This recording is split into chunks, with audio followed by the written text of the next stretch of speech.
Lord, we magnify your name in this place for your faithfulness, God, for your goodness, Lord, in our lives. We thank you, Jesus. Come on, can you stop our hands to God? Today we're gonna sing a new song. We're gonna declare His greatness in this place. We'll just continue to worship the Lord. Come on.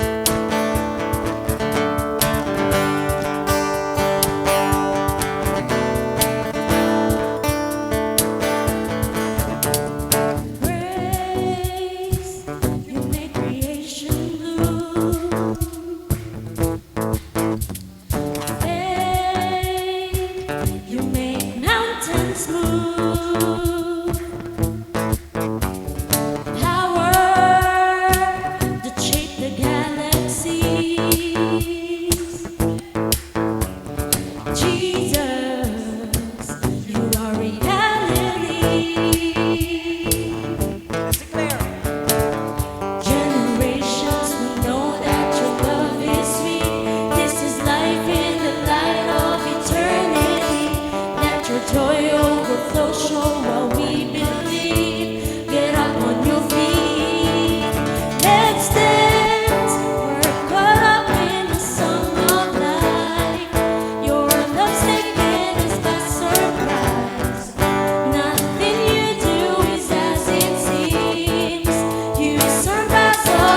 that you, Jesus, will be the center of our life, will be the center of it all, and will be the center of your church.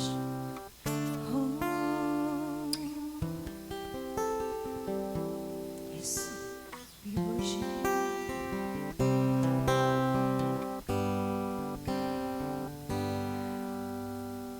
Jesus at the center of it all.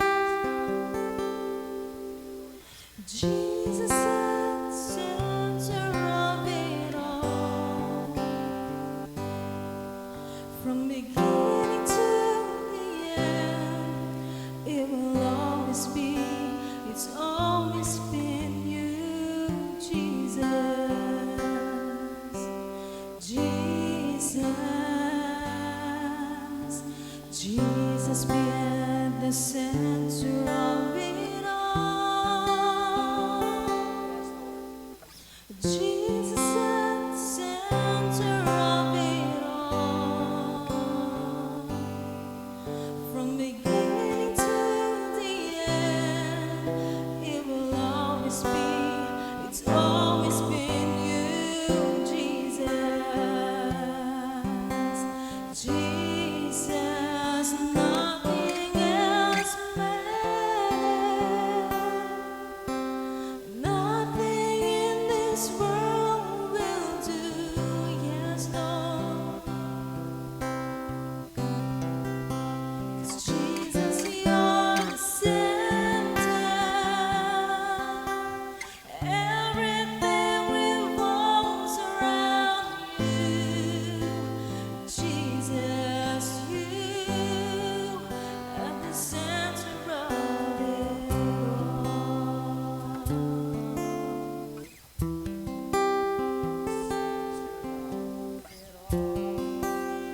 Oh, Jesus, be the center of my life.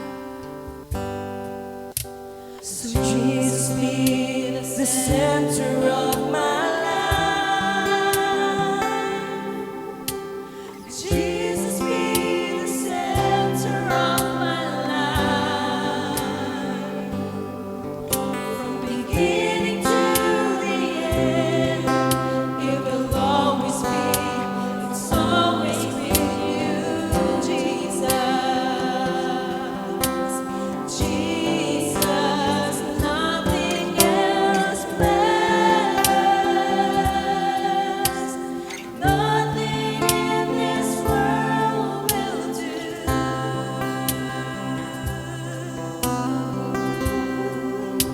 'Cause Jesus, you're the center. Everything revolves around you. Jesus, you at the center of it all.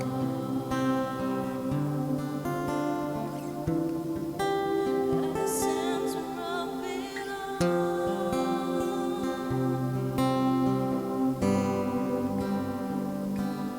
From my heart to the heavens, Jesus be the center. It's all about you. Yes, it's all about you.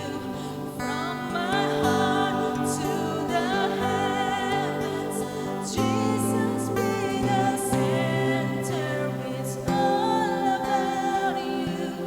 Yes, it's all about you. From my heart to the heavens,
dear God, that it's all about you, Jesus.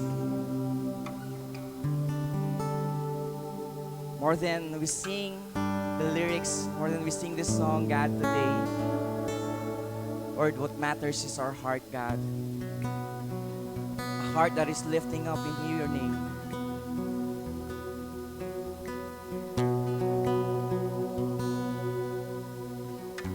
And today, church, we just receive by faith that God bestows His blessings. God bestows His peace to each and everyone in this room. God bestows His love.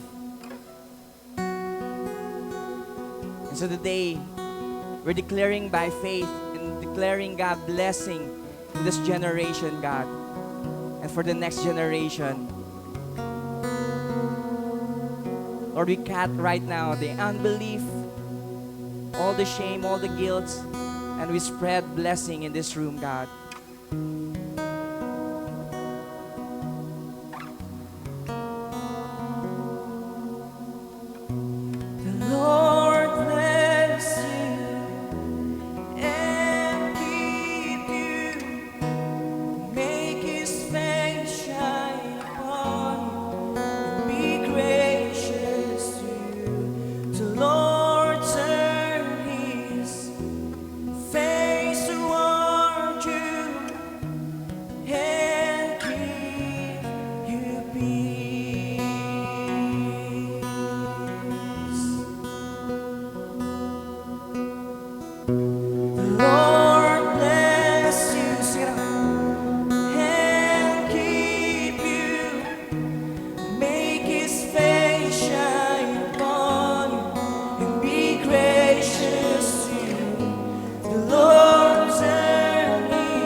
favor be upon you and 1,000 generations, and your family, and your children, and their children, and their children. May His presence go before you, and behind you, and beside you, all around you, and within you.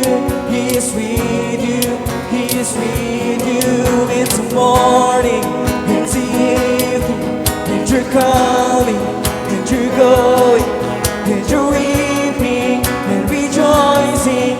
He is for you, He is for you, He is for you, He is for you, He is for you, He is for you, He is for you, He is for you, He is for you, He is for you.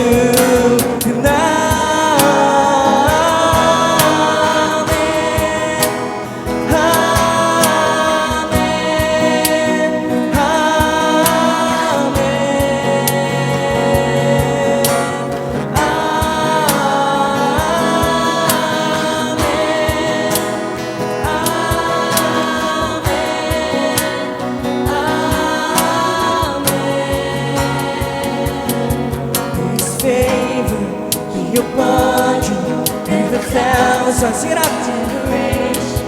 And your family, Come on, church.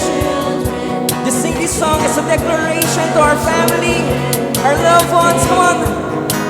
upon you and 1,000 generations, and your family, and the children, and the children, and the children. May His favor be upon you and 1,000 generations, and your family, and the children, and the children, and the children. Sing, may His favor be upon you and 1,000 generations, and your family, and your children, and their children, and their children. His presence, may His presence go before you and behind you, all around you. Around you, within you. He is with you, He is with you in the morning, in the evening, in your coming, and your going, in your weeping and rejoicing. He is for you, He is for you, He is for you, He is for you, He is for you, He is for you, He is for you, He is for you, He is for you.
And sit down.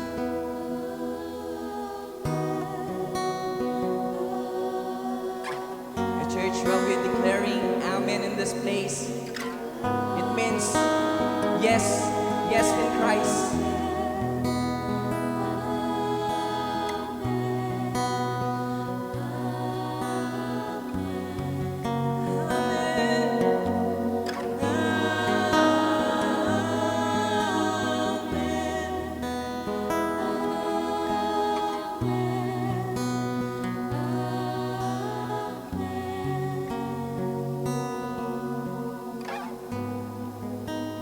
Yes, Lord, we thank you.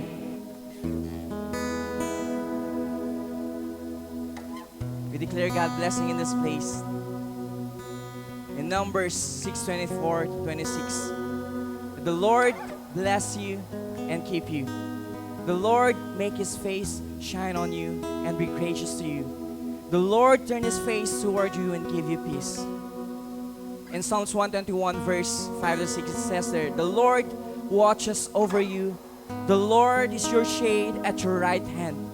The sun will not harm you by day, nor the moon by night. The Lord will keep you from all harm. He will watch over your life. And the Lord will watch over your coming and going, both now and forever. Amen? See that wonderful promises of God in us. That God is never leaving nor abandoning each one of us here. But in fact, He is always watching us over and over. As we come out in our houses, He's watching over you. And we just want to thank you for this wonderful promise, God. Can you just lift up our hands? No, raising up our hands, this symbolize our surrender to our God. That without Him, without His presence in our life, we can do nothing. And without His approval, we will never be validated. And thank God for His love.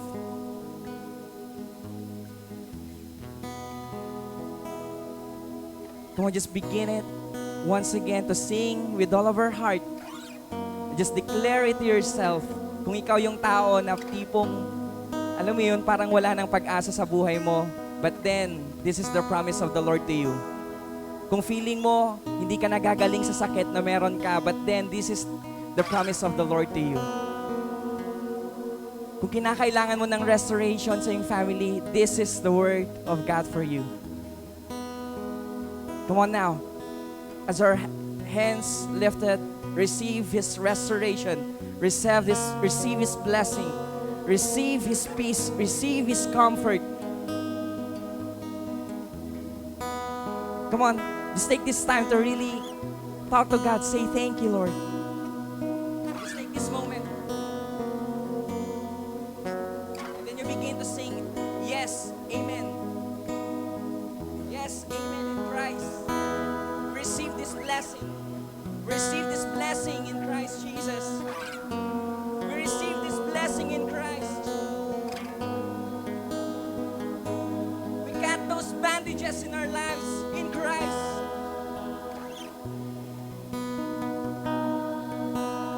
We receive this healing in Christ.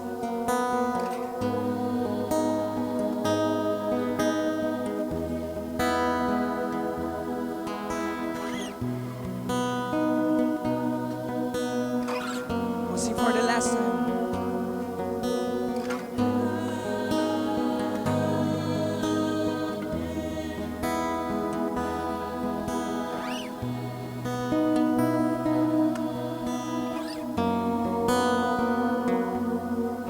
Yes, Lord, once again, we would like to say thank you for your goodness and for your faithfulness, God, over our lives.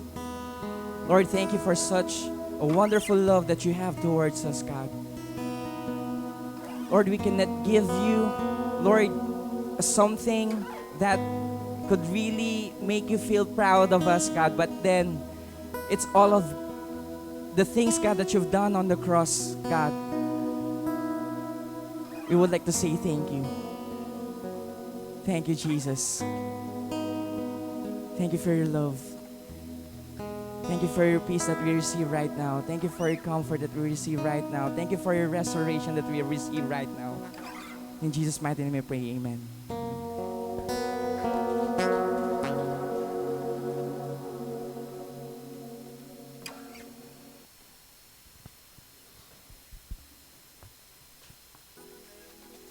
Hello everyone, good day church, and welcome to Victory. If it is your first time to attend here, we welcome you again sa Victory, and we do two things here. We honor God and we make disciples.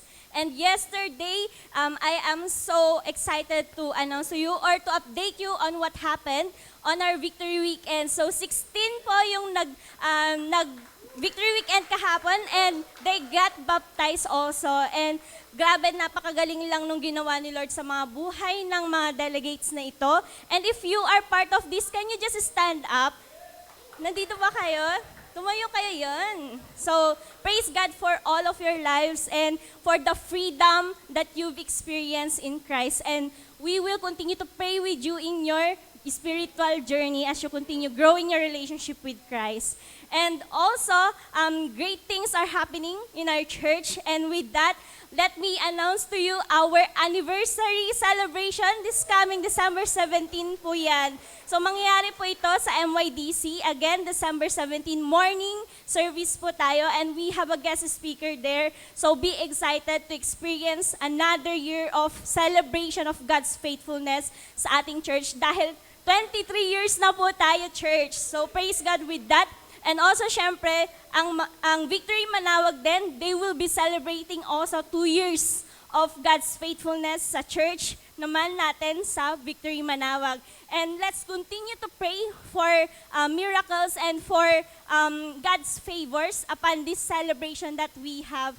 And we are inviting everyone to join us on this celebration dahil we are all part of this, of what God is doing through our church. And lastly, we are also inviting you to join our Pasko sa Nayon. And mangyayari po ito on December 24 po, 12 noon. Meron po tayong services lamang in the morning. So, wag natin kakalimutan, i-mark na po natin ang calendar natin, Pasko sa Victory, this December 24, at gaganapin po natin yan sa Hidden Rock Resort. Don't worry po, wala po ditong registration fee. This is all for free. Ang kailangan lang po nating dalhin is our gift. Yun po. So, magkakaroon po tayo ng gift giving as well and many surprises pa po. Yun lamang po and enjoy the rest of our service.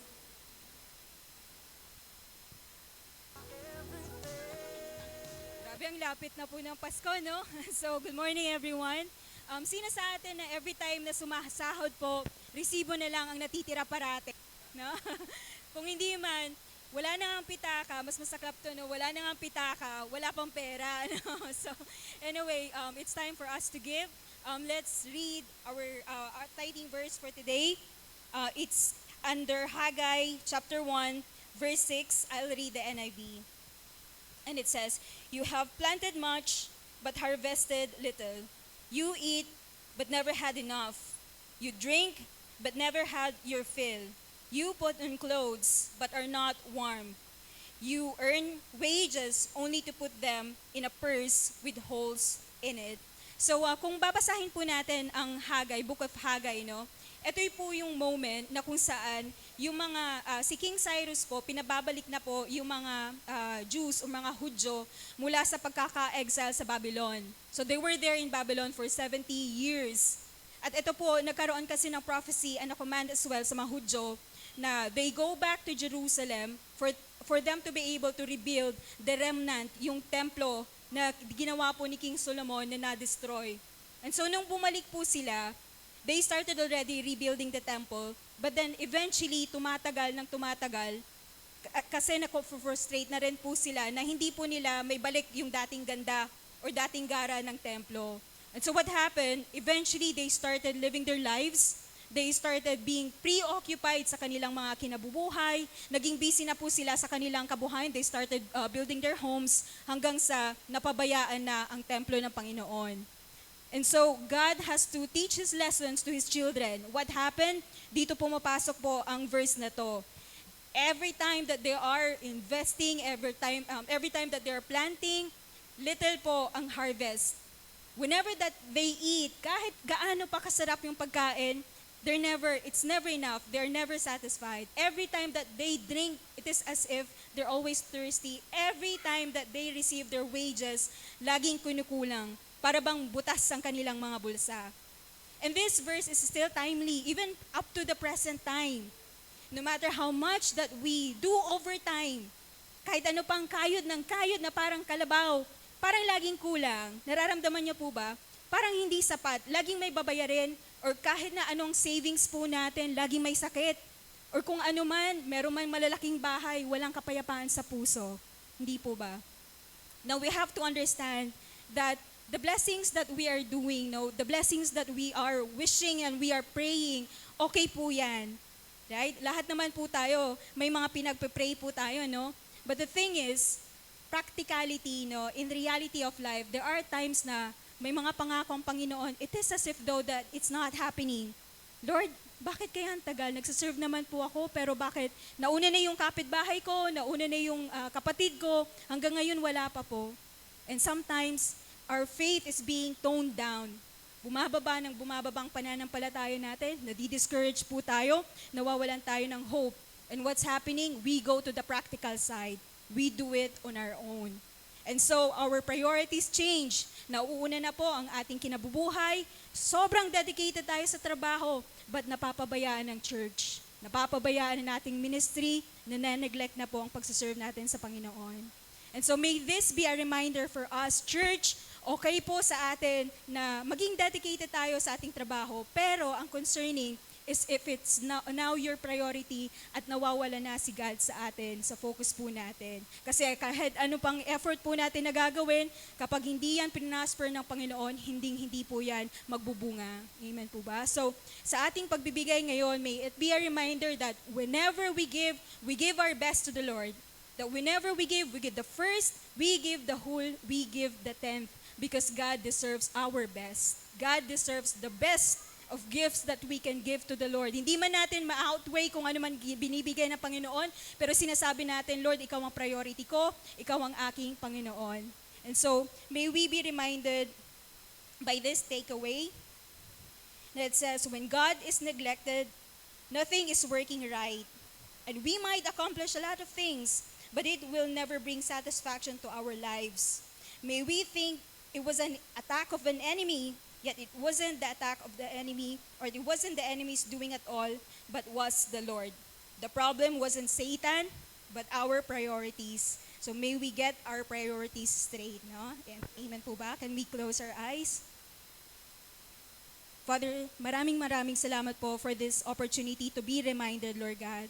And we humble ourselves right now. Patawarin mo po kami, Panginoon, if there are times our priorities are changing. There are times we are so much preoccupied with our problems. We are so much preoccupied with the things that we are enjoying, our work, our businesses, our studies, that sometimes we neglect you. Sometimes we neglect our serving. Sometimes, Lord God, the church is not even in our minds. Lord, may we be reminded that every time that we are giving, we are blessing our church.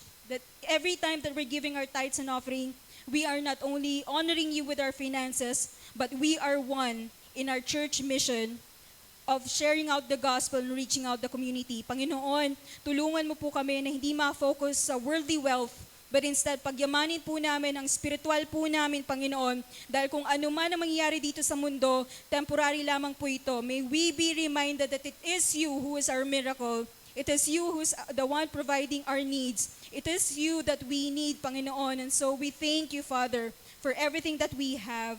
And we pray for you to give us the financial peace, Lord God, for the ability to produce wealth, Lord, and at the same time, for us always to seek you and prioritize you in our lives. With that, we honor you, Father, in Jesus' name, amen. All right, so meron po tayong mga envelopes where you can put our tithes and offering. You can put it in our tithing box or may mga iikot rin. Or if you wanted GCash, scan code nyo lamang po ang ating QR code. And if you want also the banking, we also have our Metrobank account and our BPI account. So we also are continuously asking yung mga volunteers rin po, if you want to partner with our campus missionaries, continuous po ang ating pagre-reach out sa mga kabataan. No? So we can do that and smile as a give. God bless us all.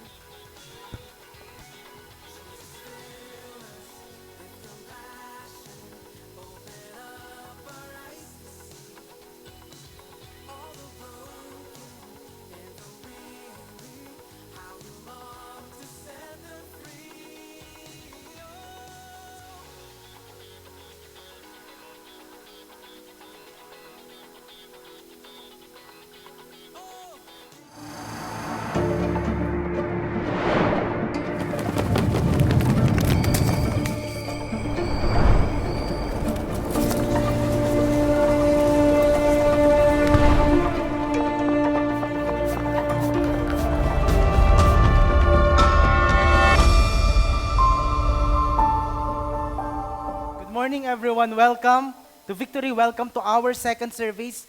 And we are now down to the last week of our series, What Shapes Us. At nandito na tayo sa church. Alright, ito yung week 6 natin. At pwede ba ngitian mo muna yung katabi mo kung may katabi ka or pinakamalapit na tao sa'yo. Ayan. At sabihin mo, good morning. It's a pleasant day. Alright, to everyone. At pag-uusapan natin tong church. Okay, excited na ba tayo malaman kung ano yung truth ni God pagdating dito sa church? Because God's truth shapes the core of our being. Kung tayo mga Kristiyano or ikaw mismo, di ba, you wanted to know Christ, importante ring makita mo kung ano yung mission niya, kung ano yung vision niya pagdating sa church. Kung ano ba talaga yung simbahan. Alright, but before that, can we just close our eyes and let us pray? Thank you, Lord, for this wonderful day. Thank you, God, that you are gathering us together. God, I am praying, God, that your Spirit will move us. Your Spirit will speak to us.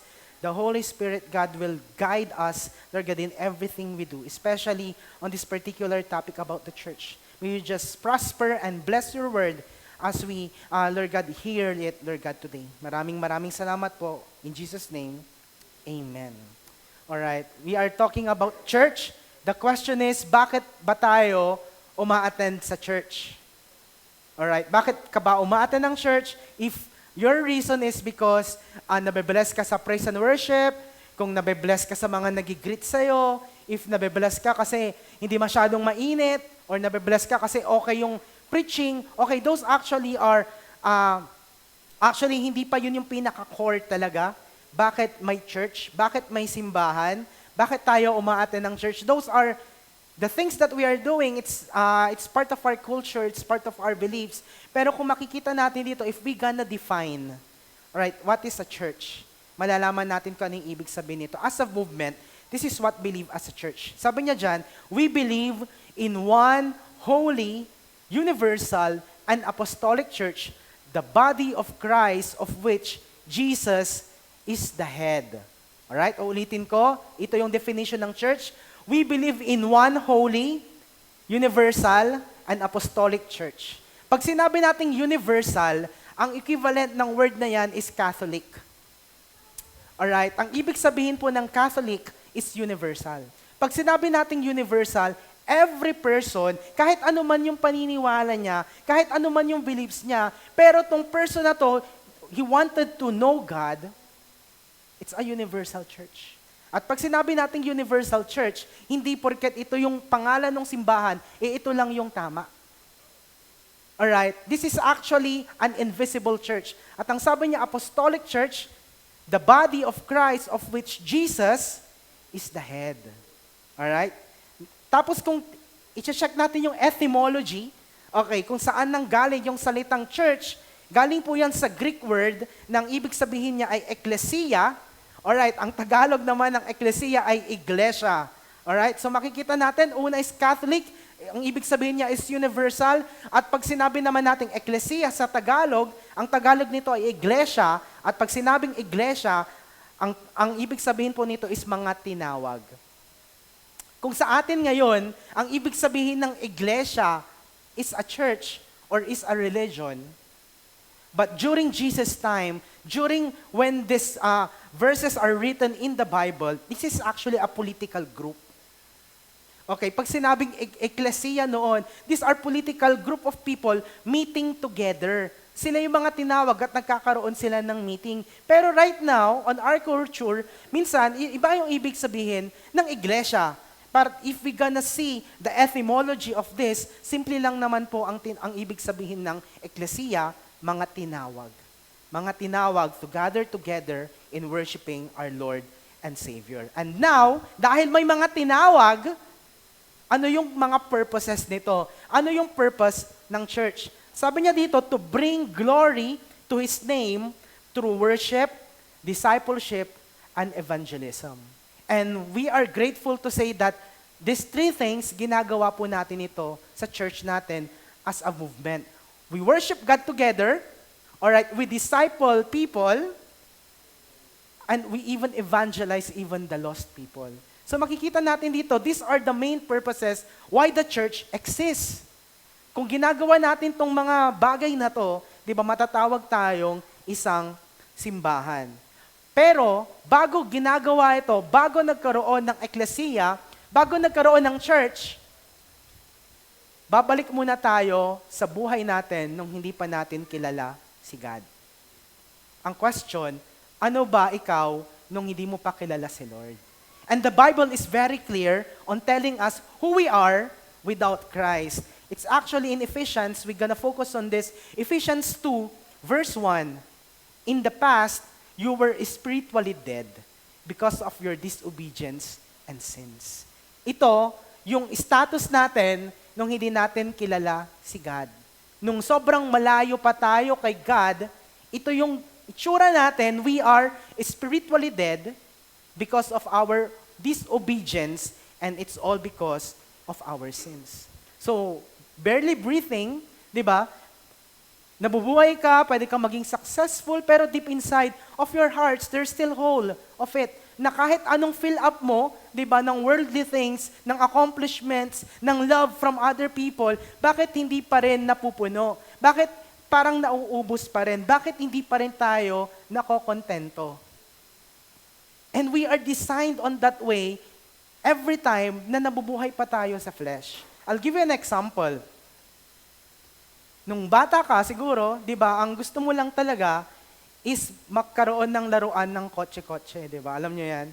Umiyak pa ako sa nanay ko talaga kasi gusto ko yung mga F1 na mga maliliit na kotse. Uso yun kasi noon. Pero hindi nila nabibili. Okay, so kinukuha ko lang yun sa kalaro ko. Di ba? Dati yun lang yung gusto mo. Pero nung nagkaroon ka na ng kotse, ang saya-saya mo. Pero pag may lumabas na naman na bagong model, ayaw mo na yung kotse mo. Gusto mo na ulit yung isa. Just like cellphones. Di ba? Lagi kang bumibili ng cellphone, pero pag may lumabas na bago, yung bago na naman yung gusto mo.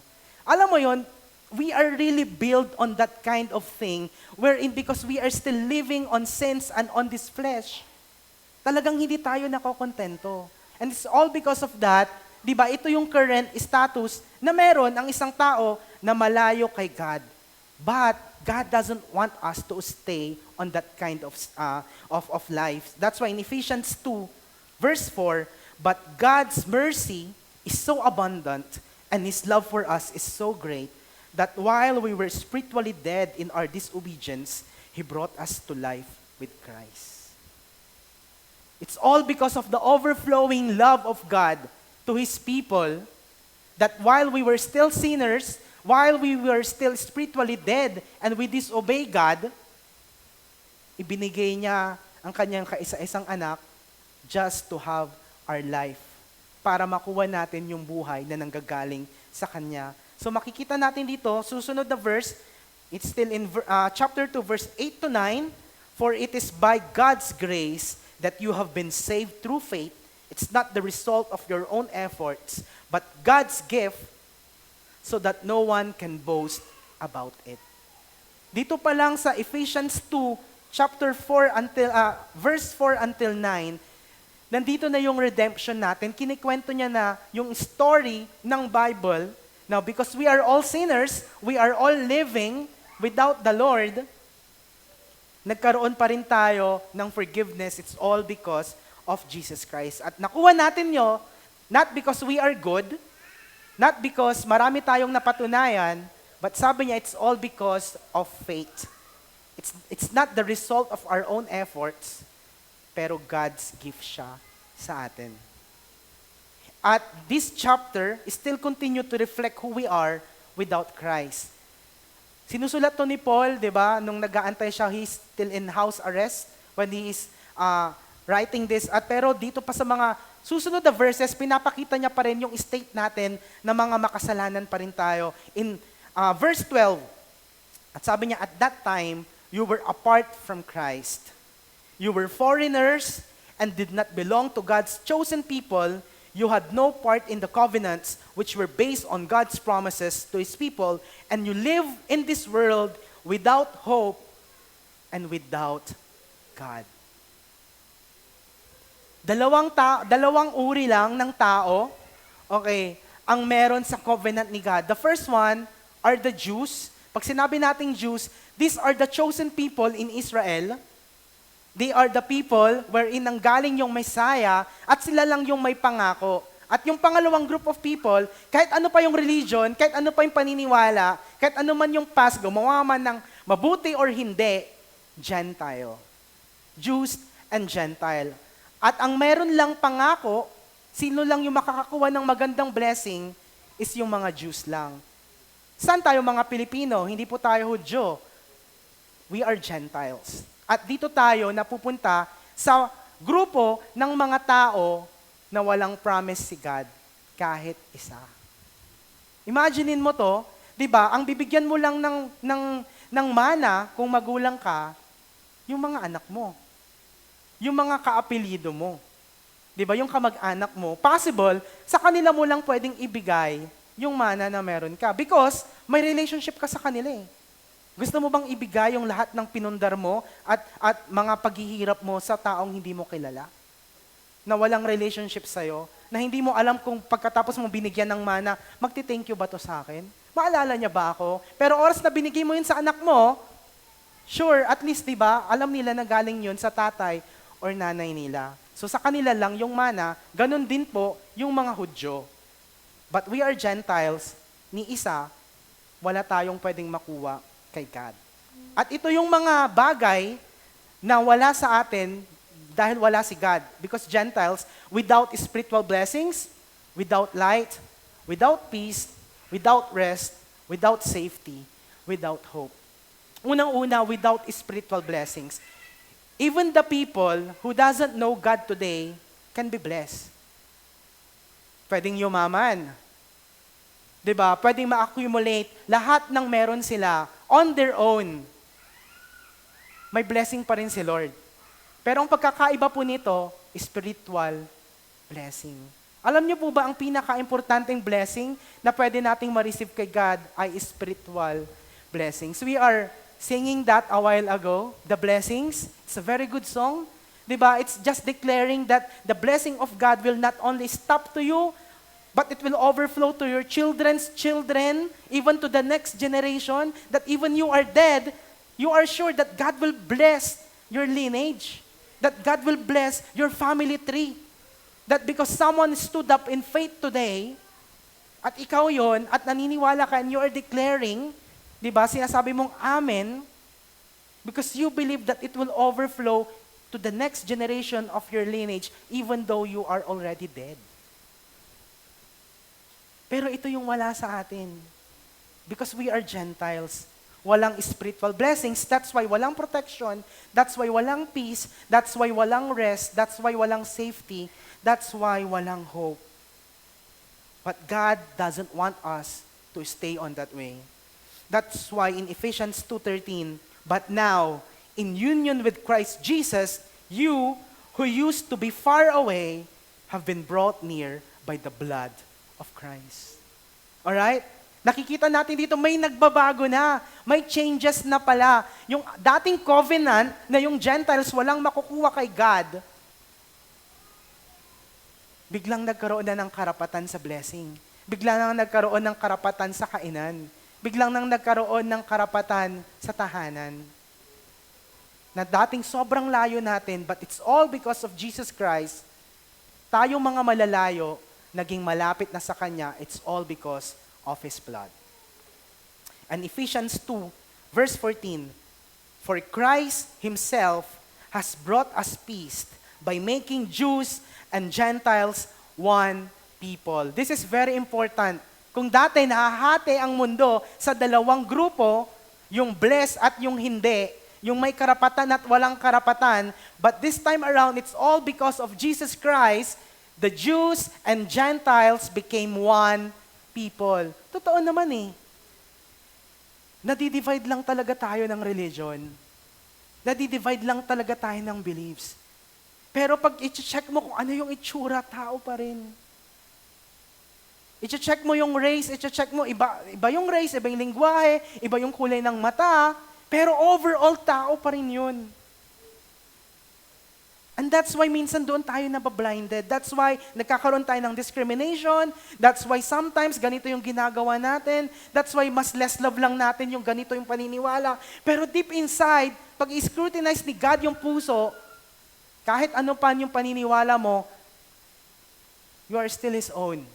That's why ito yung sinabi niya ditong big revelation, for Christ Himself has brought us peace by making Jews and Gentiles one people. And I hope it will also open up our minds when it comes to wars. That I hope there's nothing ever wins or victory in wars. And I hope we will never take sides of it. Because in whatever denomination and religion it is, this is very sure, God is making the Jews and the Gentiles one people.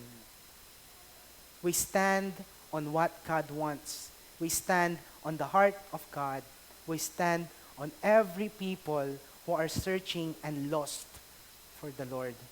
With His own body, He broke down the wall that separated them.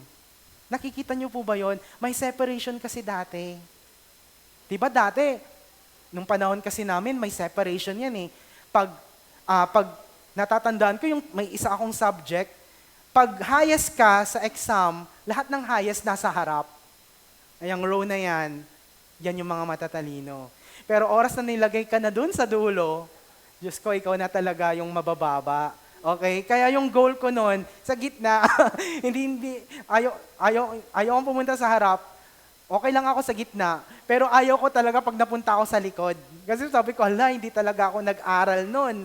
Kaya ang ginagawa ko, nag-aaral talaga ako, kahit para sa gitna man lang yung row ko, okay na ako doon. Okay? May mga minsang separation tayo. 'Di ba? Minsan nga, may mga grupo din na nahati-hati tayo. Pero when it comes to God, He broke down all the walls of that separated us from God. Enemy kasi tayo dati ni God. Pinaparusahan nga yung mga yun eh. It's all because they don't worship the Lord. It's all because ang layo ng loob nila kay God. Imaginein mo noon, the people are saying, grabe ang lakas ng Lord nila Moses. Paano nahati yung dagat? Siguro nagtanong yung mga taong hindi kasama sa Israel, paano yung God natin hindi niya yung nagagawa? Diba?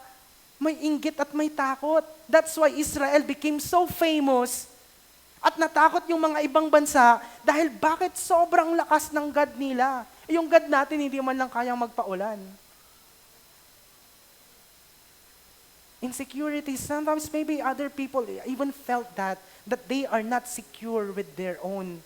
That's why when Jesus came, natanggal lahat yung mindset na yon, that the Jews or non-Jews, iisa lang, Christ died for all of us.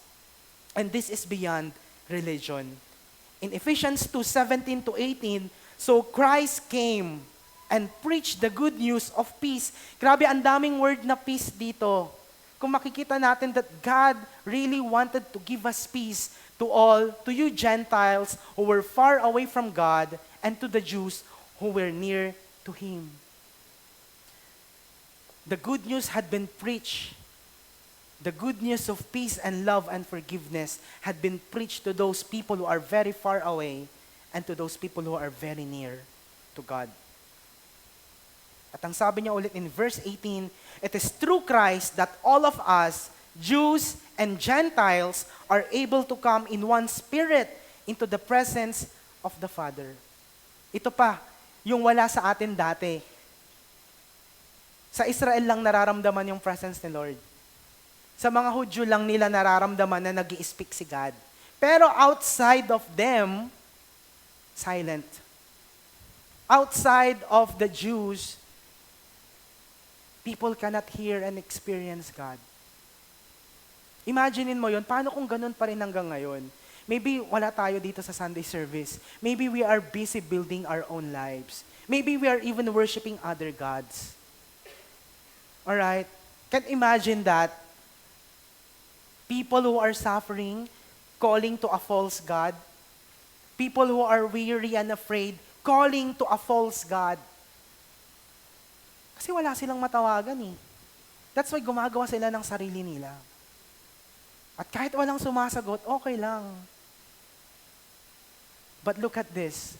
It is through Christ that all of us, Jews and Gentiles, are able to visit and experience the Spirit of God, the presence of God, the presence of our Father. Imagine that kind of thing that had shifted, na meron na tayo at na-experience natin to ngayon.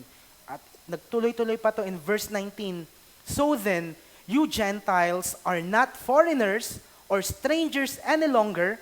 You are now citizens together with God's people and members of the family of God. This is the assurance na tayong mga, di ba, parang anak sa labas. Parang ganun eh, hindi mo kaapelido si God. But when Jesus died for everyone, we became, anong nangyari? Citizens of God, together with God's people, and we became part and members of the family of God. Pag tinawag tayong citizen ako ni God, ang ibig sabihin nun, si God yung king natin. Pag tinawag mo at sinabi mong member ka ng family ni God, ang head natin, ang father natin, ay si God. Alright? Citizens tayo ng mundong to, may mga president tayo, may mayor tayo, merong, di ba, may nag-go-govern sa atin, pero spiritually, we are citizens of God because we believe and praise Him that He is our King, not only King, but He is also our Father. In Ephesians 2, verse 20, ang sabi niya dito, you too are built upon the foundation laid by the apostles and prophets, the cornerstone being Christ Jesus Himself. Itong foundation na nabuo as a church, hindi po ito one-time bagsakan, naging matatag na foundation. It's been built to thousands of years. Maraming prophet ang nag-proclaim nito, maraming nakinig at maraming hindi. Maraming nagkaroon ng faith at mayroon ding hindi naniwala. Pero yung foundation ni Jesus Christ, ang sabi niya dito, tinrabaho ito, pinaghirapan ito, di ba? Naging faithful yung mga tao dito, yung mga apostles dito, yung mga prophets dito, at ang cornerstone natin is Jesus Christ. Yung pinaka-foundation. Ano ba yung pinaka-foundation ng bahay natin? The physical building na meron tayo. For example, gusto mong gumawa ng bahay. Di ba? Gusto mong 5th floor. Ayan, 5th floor. Pero, ang foundation mo, di ba, bamboo lang. Kahoy lang. Ano mangyayari doon? Pwedeng tumayo, pero pagkaroon ng bagyo, bagsak na yon. Tumalon-talon lang kayo doon, sabay-sabay, di ba, babagsak na yon. Or kahit gumawa ka ng foundation na ganito, pero, di ba, yung ginamit mong materyales is yung mga mahihinang klase. Pag nagkaroon ng earthquake, ano mangyayari? Crack na lahat. That's why may mga countries outside the Philippines na gumagawa sila ng bahay pero walang bakal. Ano nangyayari? Pag nagkaroon ng calamity, bagsak agad. Can we flash the picture? Do you know anong building po yan? Sa mga mahilig mag-travel? Clue, it's in Asia? Alright.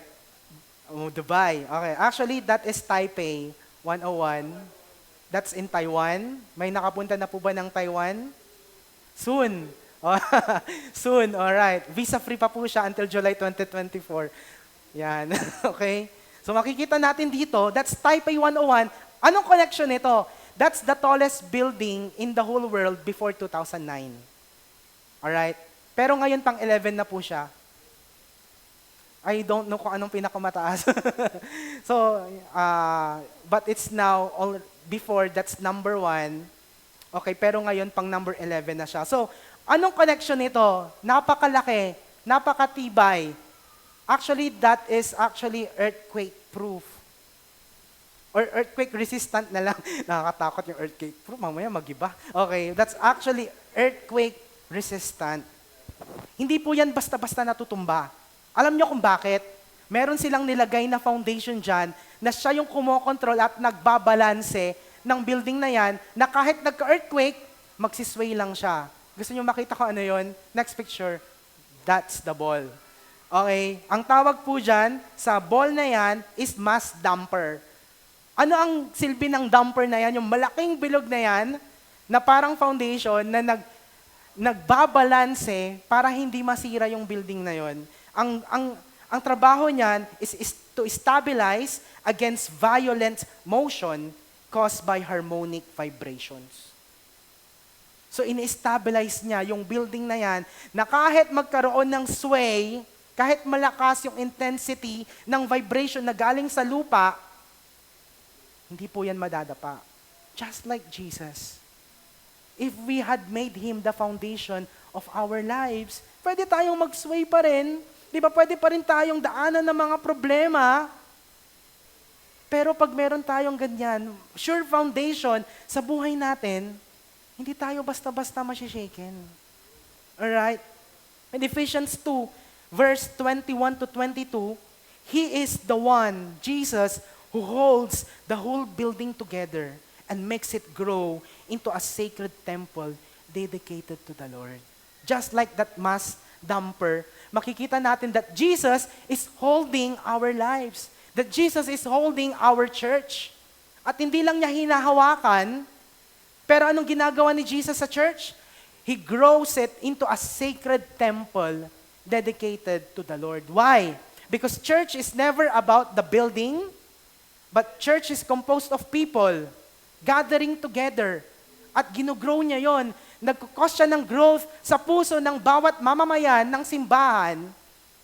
At anong ginagawa niya to? Ginagawa niyang templo yung ating mga puso. Kung mababalikan natin yung chapter 5, week 5 natin, it's all about the Holy Spirit, na nananahan ang Holy Spirit, di ba, sa puso ng bawat isa. Ito po yung nag-grow sa atin. Yung puso natin, yung body natin, it's a living temple to God.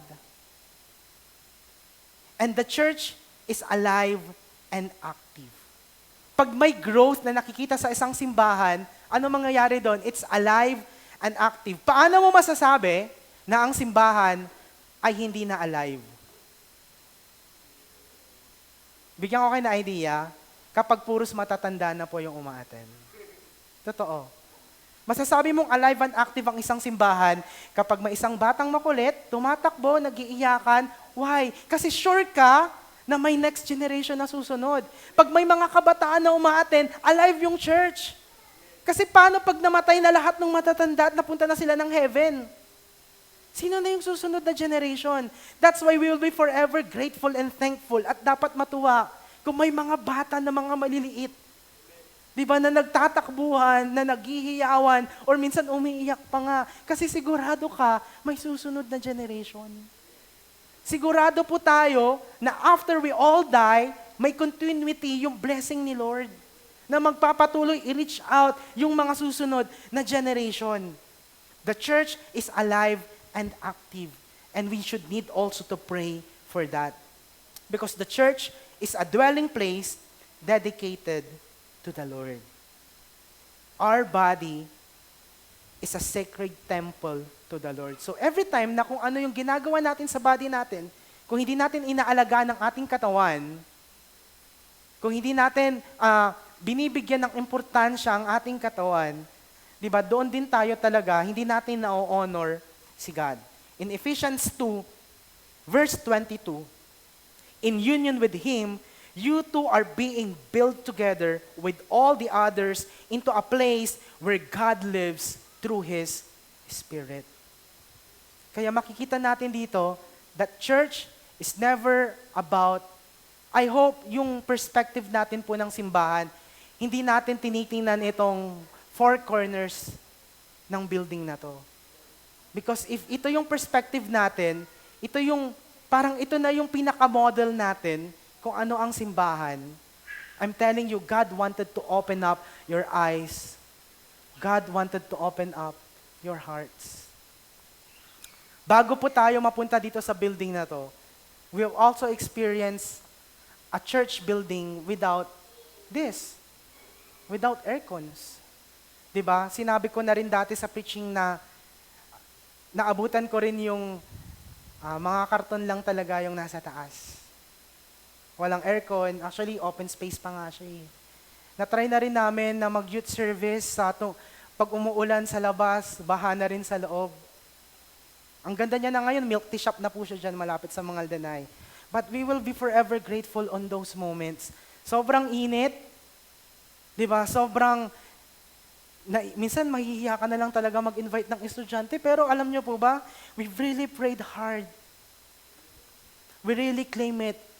Parang every prayer meeting namin sa campus, lagi namin sinasabi, Lord, there is a purpose why we are here.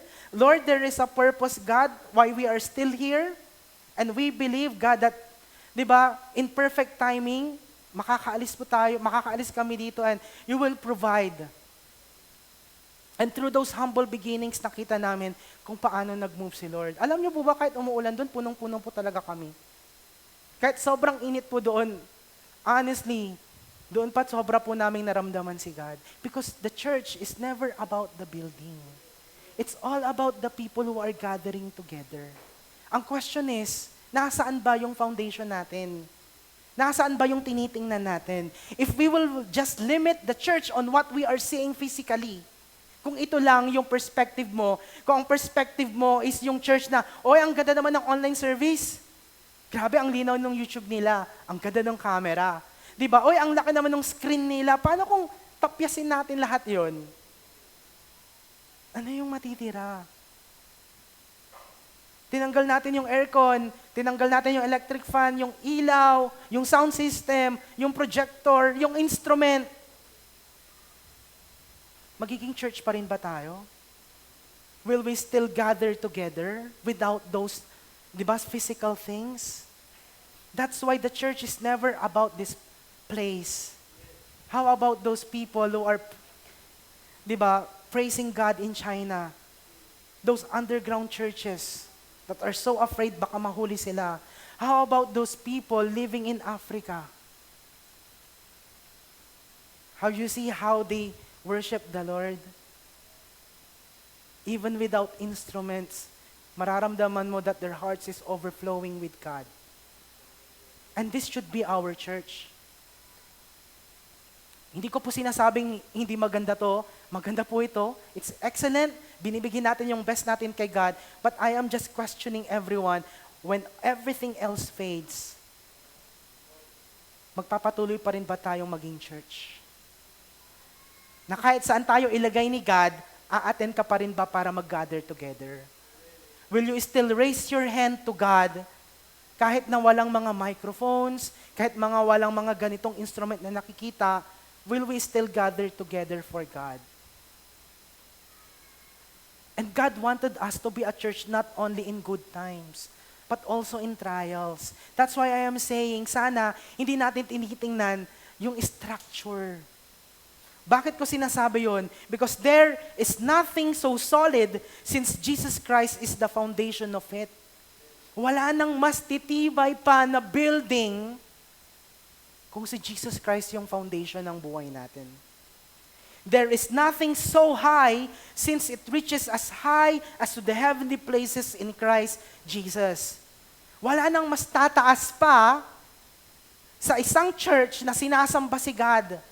Dahil kung akala mo, di ba, hanggang dito lang yung worship mo, hindi na tumatagos, pero lumalagpas pa po yan dito sa rooftop eh. Lumalagpas pa po yan, yung prayer natin, yung faith natin, lumalagpas pa po yan dito. Pumupunta yun kay Lord. Pumupunta po yun dito sa puso. And lastly, there is nothing more spacious since it is spread over the whole earth. Wala nang mas lalaki pa sa isang simbahan na hindi nakikita yung laki at yung growth nito dito sa laki ng structure. Why? Because ang totoong simbahan, di ba, it's just missional, it's apostolic. Yung mga natutunan dito, umaalis tayo, nothing is more spacious. Kung naiisip mo na this building could contain every people in Mangaldan, we are wrong. Because the church that God is building is more spacious because it spreads over the whole earth. It takes in all who have washed their robes and made them white in the blood of the Lamb. That's why our church is composed of people worshiping and praising the Lord in whatever circumstances, in whatever time frame, in whatever place they are in, as long as they are gathering faithfully for God, that is church. That's why meron po tayo mga church planting initiatives.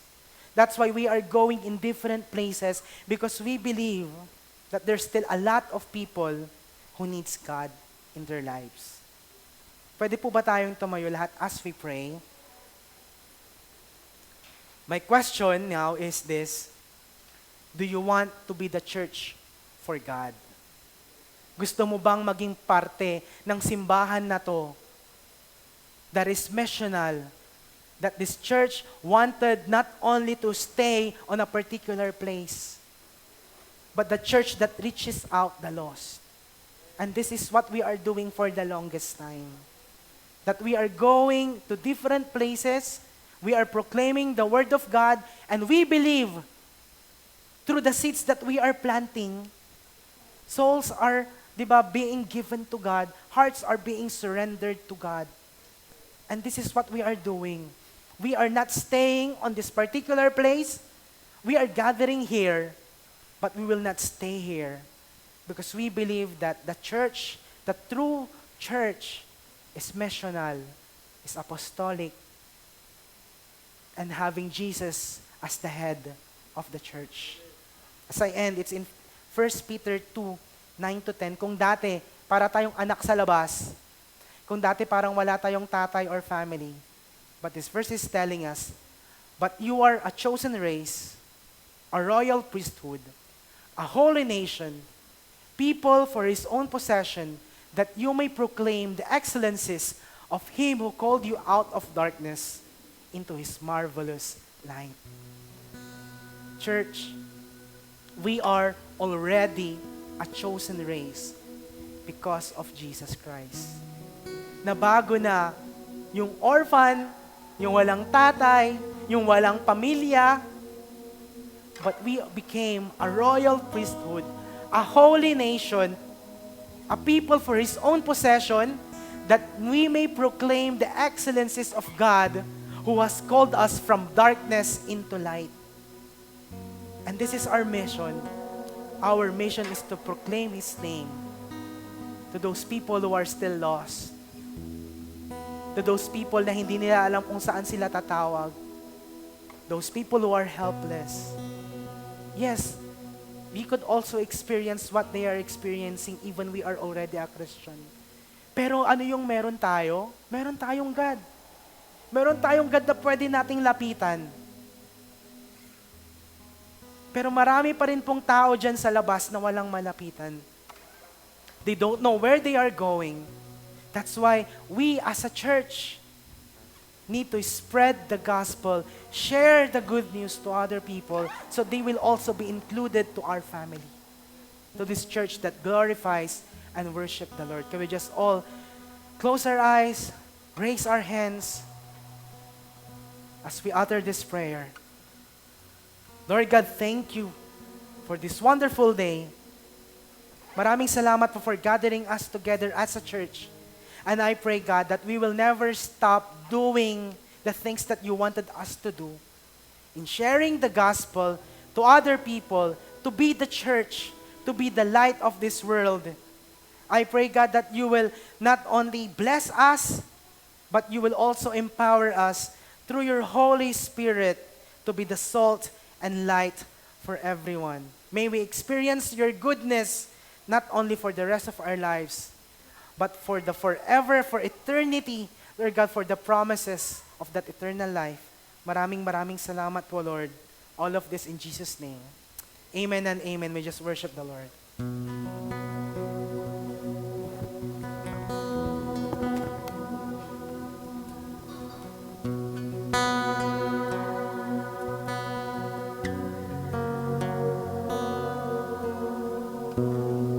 Lord bless you and keep you. Make His face shine upon you and be gracious to you.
100 and 1,000 generations, and your family, and your children, and their children, and their children. May His favor be upon you and 1,000 generations, and your family, and your children, and their children, and their children. His blessings go before you and behind you and beside you, all around you and within you. He is with you, He is with you in the morning, in the evening, in your coming, in your going, in your weeping and rejoicing. He is for you, He is for you, He is for you, He is for you, He is for you, He is for you, He is for you, He is for you, He is for you, He is for you.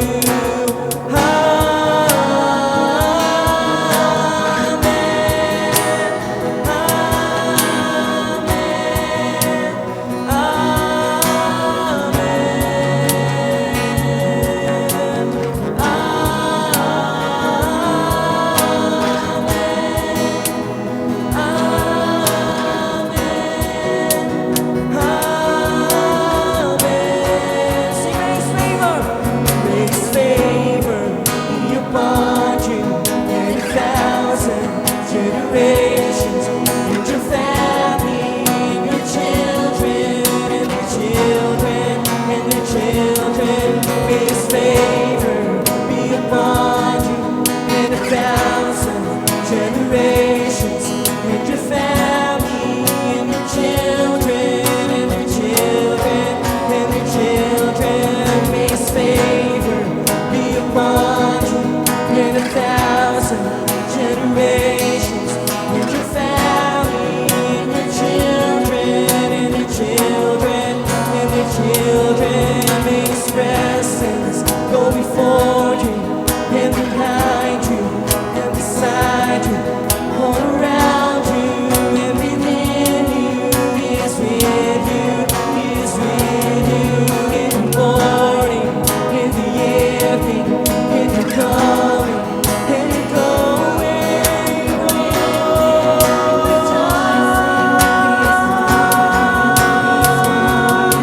He is for you, He is for you, He is for you, He is for you, He is for you, He is for you, He is for you, He is for you. Amen.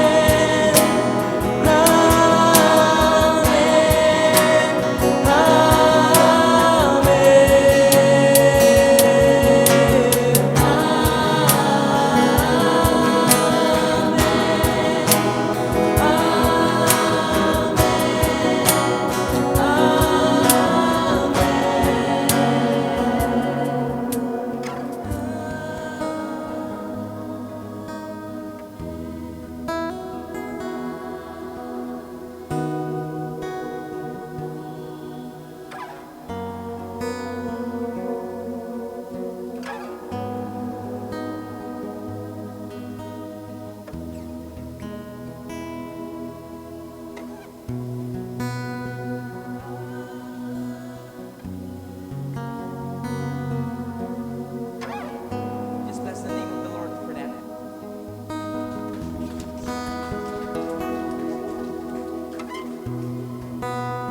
We're so grateful, God, for everything that you've done.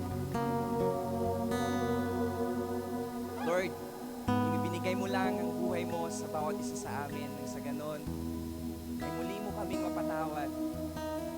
Muli kaming tanggapin sa iyong pamilya. Maraming bagay na po dapat namin pagpasalamat. Even yung buhay na meron po kami ngayon, Lord, papasalamat po kami. Sa lahat ng meron po kami, nagpapasalamat po kami. Sa lahat ng pamilya po namin na meron kami, ay po nagpapasalamat naman. At Lord, sa oras na ito, Nagpapasalamat kami sa mga bagay na gagawin mo at sa pagprotekta sa bawat isa sa amin habang papauwi po ng aming mga kanya-kanyang tahanan. Naway bless mo ang bawat isa sa amin. Continuously bless our lineage, Lord God, from here to our next generation, God. Maraming salamat. And once again, we magnify you, God.